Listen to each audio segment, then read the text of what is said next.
তো হ্যালো ভাই ব্রাদার, কী অবস্থা সকলের?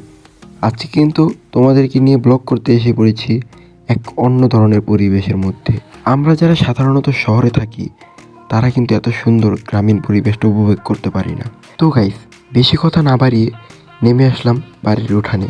গ্রামের বাড়িগুলো কিন্তু দেখতে খুবই সুন্দর ও চমৎকার। গাইস, আমরা কিন্তু এখন চলে এসেছি চকের মধ্যে, আর এইখানে এসে আমার বন্ধুদের নিচের জিনিস নাকি উপরে উঠে যাচ্ছে। এখানে এতটাই ঠান্ডা, আর আশেপাশে শুধু কুয়াশা আর কুয়াশা। এখানের যে পরিবেশটা, এটা দেখে মনটা একদম জুড়িয়ে যায়। আমি এখানে পরিবেশ উপভোগ করি। তোমরা আরও মিনি ব্লগের জন্য চ্যানেলটাকে সাবস্ক্রাইব করে পাশে থাকো।